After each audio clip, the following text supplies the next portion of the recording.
Au pied de l'Atomium, les Bruxellois ont chaussé les pointes de 9 mm et se sont dressés face aux meilleurs crosswomen et men de la saison hivernale. Alignée sur cross-court, Camille Muls est une des favorites au podium national. C'est en tout cas ce qu'elle espère après avoir décroché l'argent sur 800 mètres aux nationaux en salle. Mais la concurrence sera rude. Je vais essayer de ne pas démarrer trop vite parce qu'une fois je l'avais fait et ça m'avait coûté dans le deuxième tour.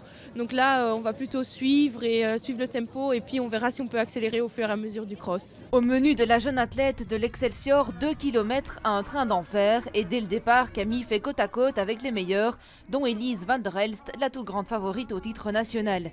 Et alors que celle-ci s'envole à l'entame du deuxième tour, Camille est toujours dans le coup pour le podium, mais elle ne pourra résister et devra laisser filer ses adversaires petit à petit.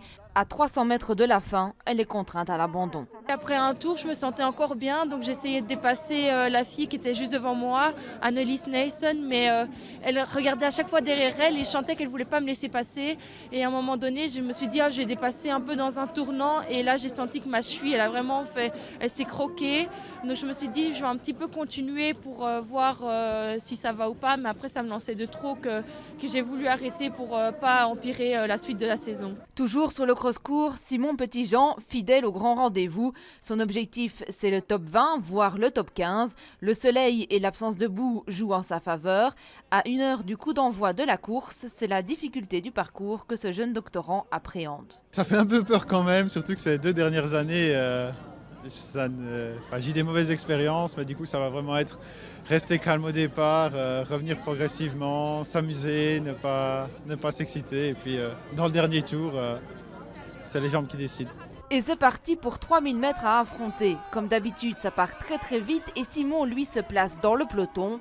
Pendant toute la course, il bagarrera avec Thibaut Larpin, français d'origine mais affilié au club de Wolu et Saint-Lambert. Simon prendra la 28e place, Thibaut la 29e. Simon est content de ses sensations du jour. Je voyais bien qu'au fil des tours, je remontais sur des athlètes que j'étais content de remonter, on va le dire. Et après, je ne sais pas exactement la place, mais de toute façon, je pense avoir bien géré et tout donné, du coup, de toute façon, pas de regret. Puis je sais que Simon gère très bien ses courses. Moi, j'ai tendance à des fois partir un peu vite, donc ça m'a canalisé un peu. Et puis on a essayé de gérer ça et d'accélérer progressivement dans le dernier tour. Et ouais, on avait encore du jus à la fin, donc non, on est bien contents. La suite pour ces athlètes, ce sera une période de repos avant de repartir au charbon pour battre les records sur la piste en été.